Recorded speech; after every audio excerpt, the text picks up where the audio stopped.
Hey, welcome to startaraingutterbusiness.com. So glad you're here. Hey, Josh took a trip to Coeur d'Alene and I stole his camera and his mic and I'm making my own video. Hope you enjoy it. I'm a Starter Rain Gutter Business marketing sales specialist and I'm here to show you how to bid this house so that you can make money and good profit and make a customer happy.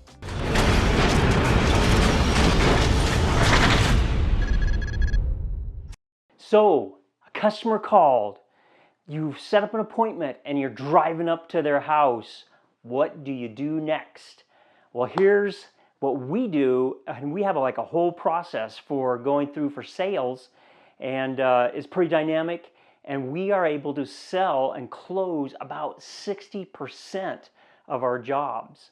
So there's a lot of stuff going on there, and we actually have a great course on Starter Rain Gutter Business in 21 days, and there's a big deep dive, like 1 or 2 days of just getting involved in the sales process. Check that out. But for today, what I'm going to show you is how to bid this house and how to make a sale. And that's what I want to do today. So here's what I have in the background here is the actual footprint of the house that we're bidding. And just a little description. So the black outline is just the footprint of the house. The green areas or the green lines are gutters. And the little red dots are downspout locations. And so the first thing that you need to do when you drive up to a customer's house is you need to make a strong connection with them. You need to look in their driveway. Is there a boat in there? Do they have a nice garden? But somehow you have to pick up something that you can connect with them and say, hey man, did you go out with your boat this weekend? And carry on and start with that so that they can have a strong connection to you. And another thing that you need to do is you need to have a strong, firm handshake. Not smashing their hand, but a strong, confident handshake. And get connected with this customer. And then the next step is to just spend some time asking them questions about what they want. Do they want a new gutter system? Do they want gutter protection? Are they having problems in certain areas of their house? All those things, you need to spend some time finding out what they want and how you can help them with that. Now, in our case today, this customer just wanted to take the old gutters off and replace everything so it's all consistently new. And so there's some places that have gutters, but there's some places that don't have gutters, and so we're just taking the old gutters off and redoing everything. So we're putting gutters all the way around their house. So that's how we do it. So then after you've established connection, we generally try and walk around the house with the customer and you can notice if there's some water staining, if you notice some pungent odors like mildew and mold, bring that up with them. If there's some washed away landscape, you be observant and ask them if they're concerned about those issues. And just walk around with them, ask them where they want downspout locations, which way the water is going to be running and how the attachment system is going to work. You need to talk that all through with the customer. Then the next step is I just tell the customer, I say, hey, I'm just going to take like about 5-10 minutes here, and we use these roller measures. And so, and then we have a little form that we fill out so that we can get that to our installation guys. But I just take I excuse them and I say, I'm just gonna take a few minutes, measure this thing up, and if I have any questions, I'll get back with you. And otherwise, we'll get you a price and iron this all out. So they usually go back in the house. Sometimes they follow you around and you can keep talking with them. That's great. But on this house, I went around with my roller measure and I measured all these spots. So like this gutter right here is 10 feet. This one's 16 feet, 16 feet, 28 feet, 36 feet, 14 feet, and 10 feet. So I got all those numbers. And then down here, I've added those up. So we have a total of 130 feet of rain gutters. And in this case, with this house, we're going to use 5-inch K-style gutters, what was on there, what they're happy with, and what we'd recommend for this size of a house. And then I've already talked to the customer about downspout locations. And so we have one here. This is actually 8 feet from the ground up to the roof edge, but we add on 2 feet for the overhang and 2 feet for an extension, so you end up with 12 feet. Plus it's nice to have a little cushion in there because downspouts come in 10-foot lengths.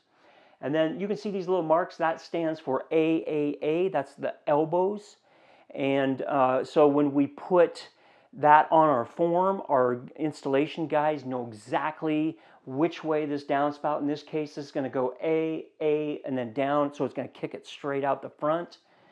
Say, for example, if they wanted it shooting out this way, you would go A, B, and go A down the wall, and then a B out the side. So we label those things right on the job sheet. So there's 5 downspouts, they're each 12 feet long. So I've had those up there. We have 60 feet of downspout. And in this case, we're going to be using 2x3 downspouts because that's what works best with the square footage of this house. And that'll handle all the rainwater that they have. In this case, they didn't want any gutter protection, so we're not adding any screens or hoods or anything like that onto the system. So it's just going to be the standard rain gutters, standard downspouts. Now, a couple things to keep in mind when you're bidding jobs.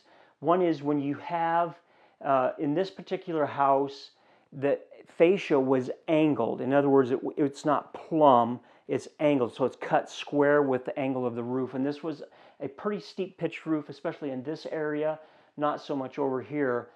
But when you do that, you have to have some kind of a wedge system that kicks the gutter out, so instead of being flat against the gutter and crooked, it kicks it out so it's level.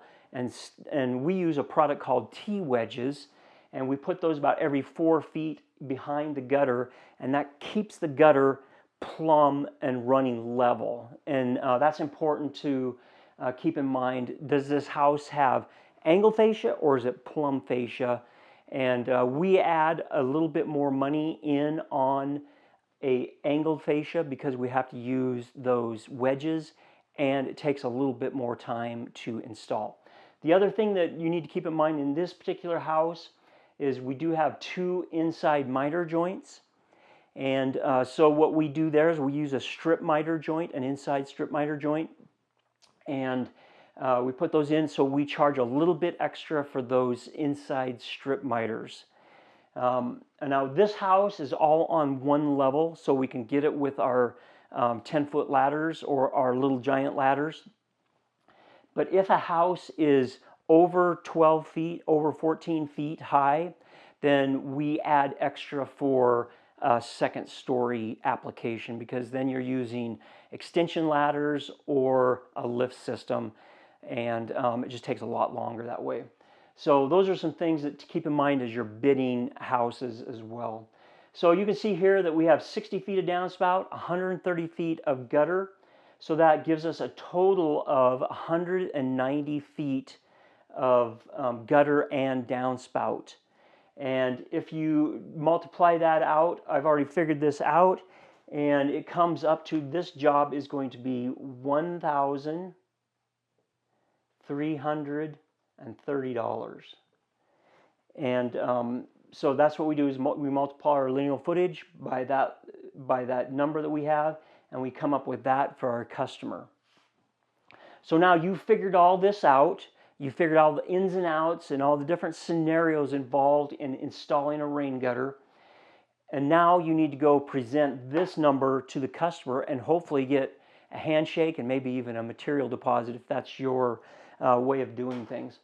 So, the next thing I do is after I get this all done, we actually have a program called House Call. And so I enter that right in. You can do it right on your phone. So I enter all the information right in there. And I've already collected their phone number and email, so I punch all the information into House Call. I email them the quote or text them, whichever they prefer, or maybe both. And then I go knock on the door. And I have this written down on my paper so they can see it. But some of them will be watching their phone, you know, and when they get that ding, they'll open it up and see their quote, and they'll be quite impressed with you because you've already got them your number. But knock on the door, and just show them the diagram that you've drawn out, and ask them if they have any questions, and ask them when they want you to come and install it. And you'll be surprised about how many jobs you get if you go through this process with your customer. And usually when the customer says no, and there's all kinds of different reasons. There's I'm getting some competitive price quotes, which is awesome. And because that's a real time for you to shine. I mean, you've already given them excellent service. You've given them a quote in a very timely manner.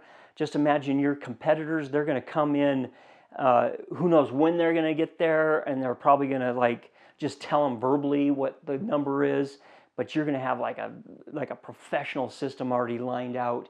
And but if they say no, and because of those reasons, they're concerned about the price, they're concerned about the quality, they're concerned about who knows. I mean, there's hundreds of different concerns, but keep asking questions until you feel like you've kind of got them dialed in to where they need to be, and then say, hey, if there's anything else I can do for you, if you have any questions, please hand them your card and have them give you a call. And then we don't do high pressure sales, so that's the end of our sales process for that day. We don't stay there and hound them until they make a decision to go with us. We get them the information that they need so they can make a good decision, and then if they need a little time to decide, that's fine with us. And then so we pack up and say, hey, nice visiting with you. We look forward to doing any business with you if that's an option. And we head down the road. And then the next day, we call them back. And we say, and we try and touch bases with them, especially if they said no. I mean, if they said no, if they said yes, we say, great, we'll put you on the schedule. We with our house call system, we get them right on the schedule. They get a notification, and they're on their way, and their installer is going to be there in whenever they're, whatever time frame you have for that. And then, but if they say no, then when you leave, after you leave, you call them the next day and you say, hey man, it was really nice to meet you the other day. Really enjoyed your house. Your house was so beautiful, and it's just great to get to know you. And you maybe follow up on a little conversations that you had with them. And then just say, hey, just checking in, just want to see if you have any questions about the bid, and if you wanted to get started on this. And if for us, we try and follow up with them 2 to 3 times after they've said no to us. And it's amazing how many times you'll get the sale after several no's. So be persistent and get that job done. But this is how we do it. That's our whole process. That's how we do it. And this is something that if you are interested in learning more about this and other areas of starting or growing your rain gutter business, check out our course. The description is right in the description of it. You can get a link and you go right there. It's a 21-day course set up to help you design and grow and develop a whole rain gutter business in 21 days. It's we're really proud of it, and we're really excited about it, and I think it will really help you if you're just starting up, or even if you've plateaued a little bit in your business. It would be a really good thing to get involved with that will really help you. It covers everything from hiring an accountant to bidding jobs to hiring people. It's just like 21 days of jam-packed information about starting a rain gutter business. Hey, I hope you've learned something today and really enjoyed spending the time with you. Press the like button, subscribe to our channel. We got all kinds of videos coming up, and don't tell Josh that I did this, and we'll see you on the next one.